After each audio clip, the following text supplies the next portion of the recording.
हे बघा शालिनी, आत्ताच कुठली गोष्ट चूक आहे की बरोबर हे सांगणं योग्य होणार नाही. अहो पण असं कसं शक्य आहे? गोवर्धन या घरासाठी नवीन आहेत का? मी या घरात सून म्हणून आले तेव्हापासून ते मासाहेबांबरोबर काम करतायत. होय ना, आणि म्हणूनच हे ऐकलं तेव्हापासून डोकं सुन्न झालंय. मला तर काही कळेनासच झालंय. मला सारखा ताई अत्यांचा चेहरा डोळ्यासमोर येतोय. उद्या त्यांनी मला काही विचारलं तर मी काय उत्तर देऊ त्यांना?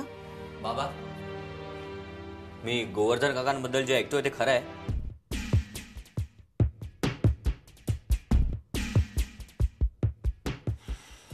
होय.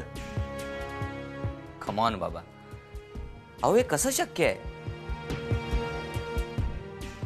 गोवर्धन काका चोरी कशी करतील?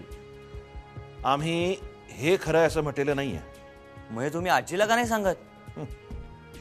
त्यांना आम्ही काय सांगणार? शिवाय दिवाकर आणि मासाहेब दोघे तिकडे हजर होते. म्हणजे दिवाकर काकांनी यावर विश्वास ठेवलाय? ज्या पद्धतीने त्यांनी या सगळ्या गोष्टीला रिॲक्ट केलंय त्याच्यावरून तरी असंच वाटतंय. इम्पॉसिबल बाबा. सागर,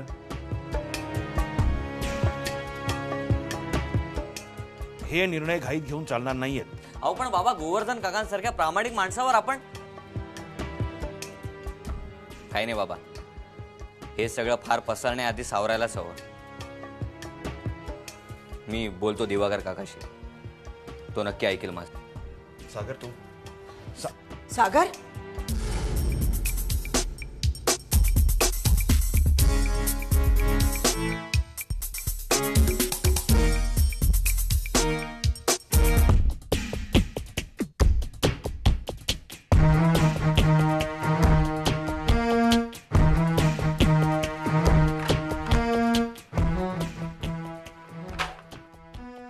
पप्पा जेवायला येत आहे ना?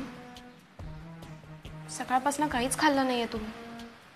प्लीज माझ्यासाठी ताईयासाठी जेवून घ्या. माझ्यासाठी का थांबताय तुम्ही लोक? मला भूक नाहीये आणि कुणी कोणासाठी थांबायची गरज नाहीये. गोवर्धन,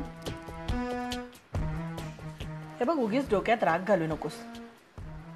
मला वाटतं तू एकदा मासाहेबांशी शांतपणाने बोलून घे ना. काय नाही ग, कोणी कोणाचं नसतं. मासाहेबांना काय या गोष्टी सगळ्या माहीत नाहीत. शेवटी रक्ताचं नातं जवळचं वाटतं ना, सगळीकडे जा तुला हेच बघायला मिळेल. गोवर्धन, मला वाटतं तू मासाहेबांच्या बद्दल गैरसमज करून घेतोयस. तुला माहिती आहे तुझ्यावर किती जीव आहे त्यांचा. हो पप्पा, मलाही तसंच वाटतंय. त्यांनी खूप केले हो तुमच्यासाठी. मी काय कमी केलंय का कंपनीसाठी? रक्त आटवलंय मी. केशवराव गेले आणि नाही त्या कावळ्यांच्या छत्र्या सरदेसाईंच्या घरात डोकवायला लागल्या. मासाहेबांनी विश्वासानं मदतीचा हात मला मागितला. त्यावेळी ही तिन्ही मुलं लहान होती. सरदेसाईंकडे वार लावून जेवलोय मी.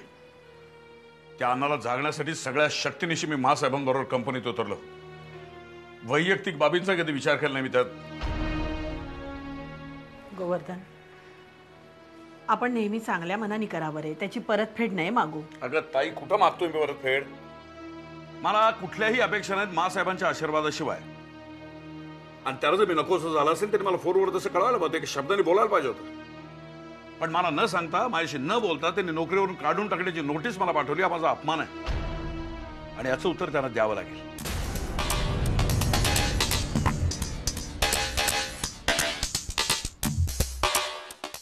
मला कळत नाहीये काका, तू सुद्धा असा विचार कसा काय करू शकतोस?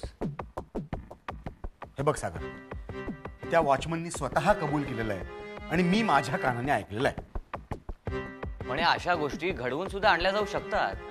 कमॉन काका, आता हे मी तुला सांगायला नको. सागर, अरे काहीतरी काय बोलतोस? कोण आणि कशासाठी या सगळ्या गोष्टी घडवून आणेल सांग ना. का गोवर्धन काकांचे काही कमी शत्रू आहेत का? काका, असे किती लोक असतील ज्यांना गोवर्धन काकांचे आणि आपले चांगले असलेले संबंध खटकत असतील. सागर, अरे तुला ऑफिस जॉईन करून 4च दिवस झाले. इतक्यात काकांना उपदेश पण करायला लागलास?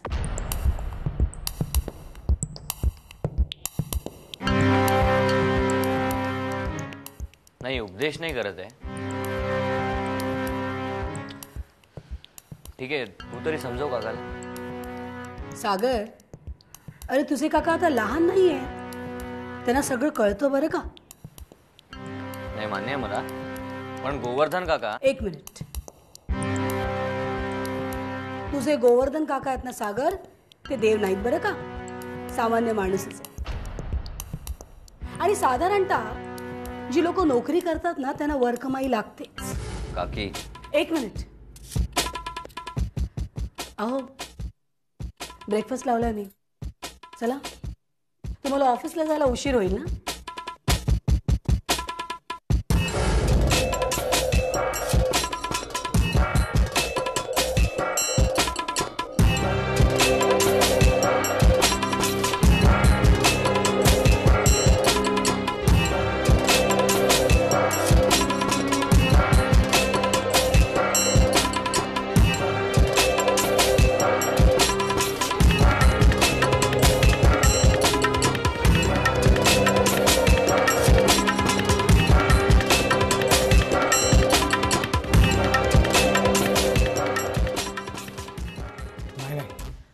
नाथा काही काय सांगतोस.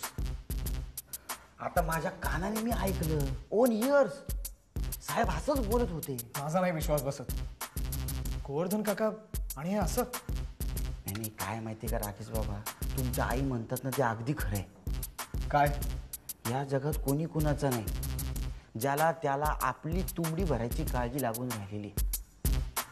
आणि आता गोवर्धन साहेब म्हणजे नाव ही इज थिप.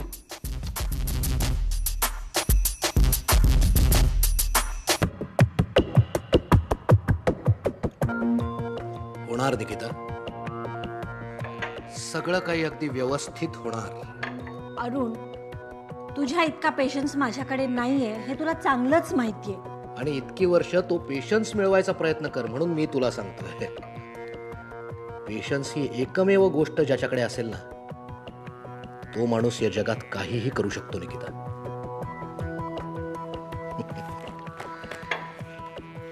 निकिता, हे काय आहे माहितीये? काय? पेट्रोल आहे, पेट्रोल. पेट्रोल? आगीवर शिंपडण्याचा अवकाश. Power of attorney. आता बघ मी काय करतो ते. निकिता, तू एक काम कर. सांग. दिवाकरला इथे बोलावून घे. त्याच्या गळी सुद्धा ही गोष्ट उतरवायला लागेल ना. यू जस्ट डोंट वरी, मी सगळं मॅनेज करते. ओके.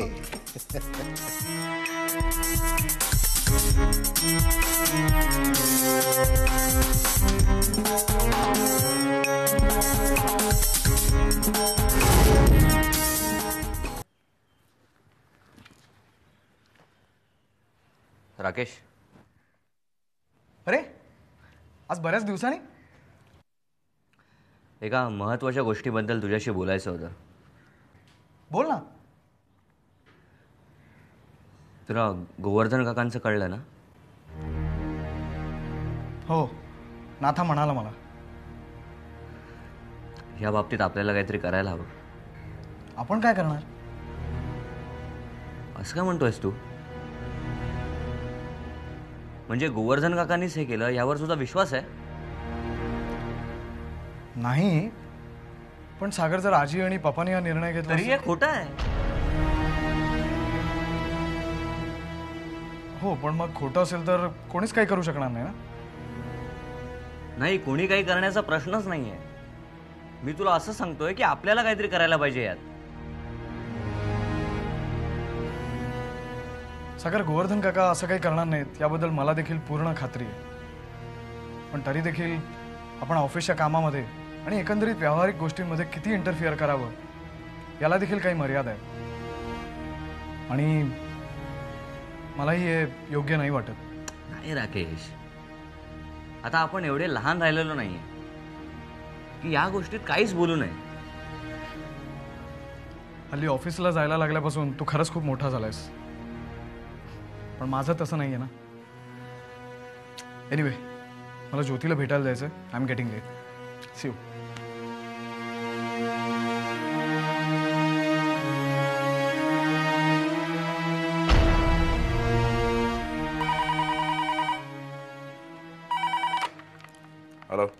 काका मी सागर बोलतोय. मुक्ता घरात नाही, नंतर फोन कर. काका काका प्लीज एक मिनिट, मला तुमच्याशीच बोलायचं. नाही पण मला तुझ्याशी काय बोलायचं नाही ना. मला वाटलं होतं सरदेसांची दुसरी पिढी कुचकामी आहे, पण आता लक्षात आलं की तिसरी पिढी मनानं अत्यंत कमकुवत आहे. असं का बोलताय तुम्ही काका? काका जर तुम्हाला वाटत असेल की मी तुम्हाला जेव्हा भेटायला आलो तेव्हा मला सगळं माहीत होतं, तर तसं नाही आहे. तुमचा काहीतरी गैरसमज झालाय. नाही नाही, आता माझा खरा समज होता. इतक्या वर्षाच्या माझ्या प्रामाणिकपणाबद्दल कोणाला शंका घ्यावीशी वाटली? आणि काय कमी केलं मी कंपनीसाठी इतकी वर्ष? आणि मला सांग, कोणाची हिंमत झाली मला नोटीस पाठवण्याची? काका तेच शोधण्याचा मी प्रयत्न करतोय. तुम्ही प्लीज काळजी करू नका. मला कळलं की मी तुम्हाला लगेच कळवतो. नाही नाही, काही गरज नाही. माझी काळजी करायला मी समर्थ आहे आणि माझी कीव करण्याची कोणाला गरज नाही.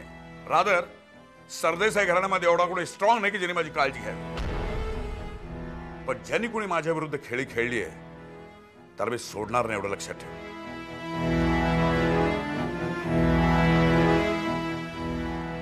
काका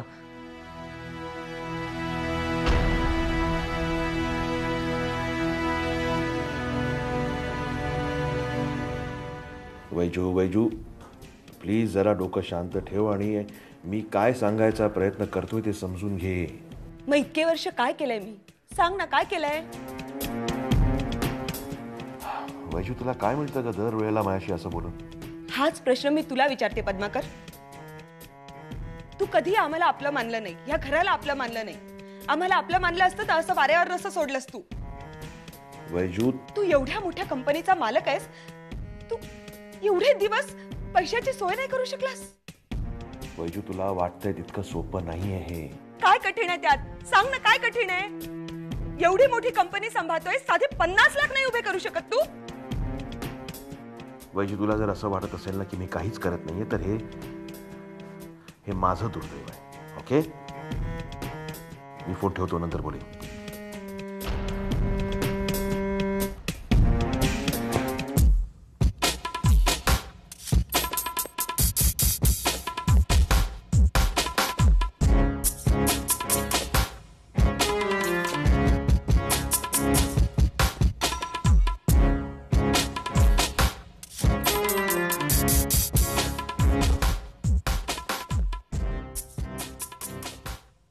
जरा केबिन मध्ये या. Yes sir.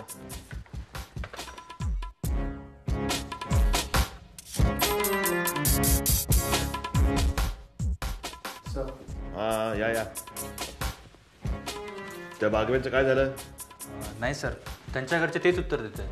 तुम्ही त्यांच्या घरी जा, त्यांना म्हणावं तुम्ही नाही आला तर आम्ही घरी येऊ. समजलं? पण सर. पण वगैरे काही नाही, जा आणि तुम्ही स्वतः जा. Yes sir.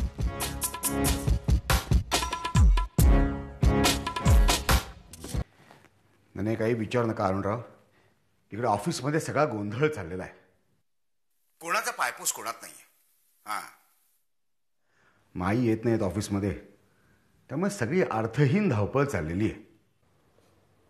म्हणजे दिवाकर साहेब, आपल्याला अगदी पोषक असंच वातावरण आहे तुमच्या ऑफिसमध्ये? म्हणजे काय म्हणायचं काय तुम्हाला अरुणराव?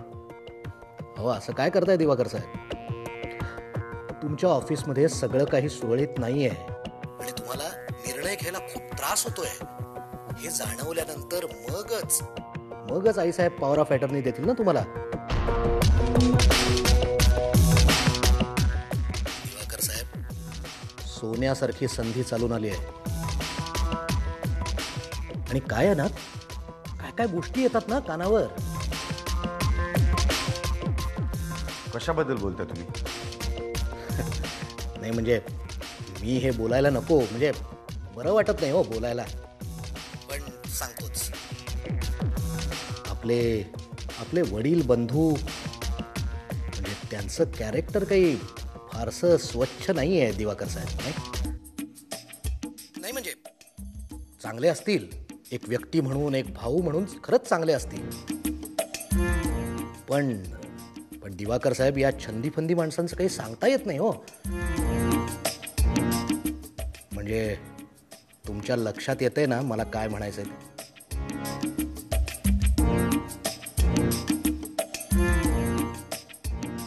म्हणजे माहिती मला की आमच्या दादाचं एका बाईबरोबर हा, बोलू नका, बोलू नका. भिंतींनाही कान असतात म्हणून म्हटलं.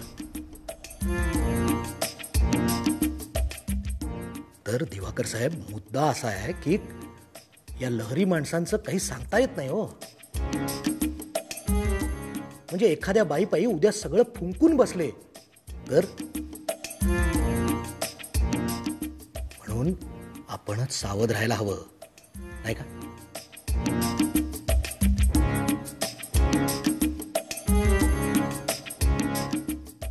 अरुणराव, मी तुम्हाला नंतर फोन करतो. ओके?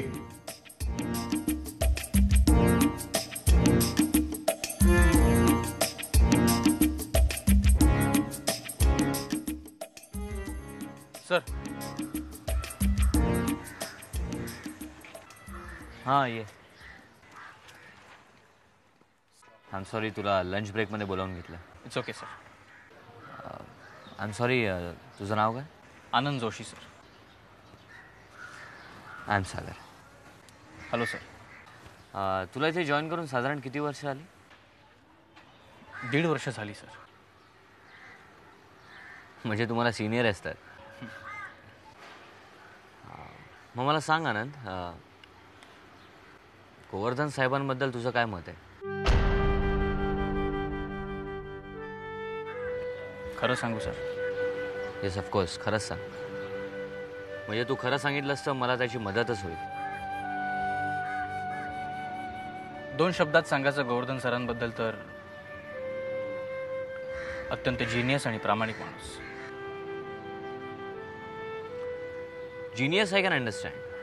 म्हणजे त्यांनी आपल्या कंपनीसाठी एवढी कामं केली आहेत. पण प्रामाणिक? Are you sure? Yes sir, absolutely. Govardhan सरांसारखा माणूस तुम्हाला शोधूनही सापडणार नाही सर. हां, हल्ली त्यांच्याबद्दल वाईट साईड कानावर येत आहे, पण that's really very sad. Sir, त्यांच्यासारखा स्वच्छ कारभार करणारा माणूस खरंच सापडणार नाही. जो माणूस ऑफिसमध्ये प्यालेल्या चहाचे पैसे सुद्धा स्वतःच्या खिशातनं देतो, त्याबद्दल मी तुम्हाला अजून काय सांगू सर? Okay, thanks lot. अजून एक sir, of course if you don't mind. Govardhan सरांच्या प्रामाणिकपणाबद्दल संशय घेणं अयोग्य आहे सर.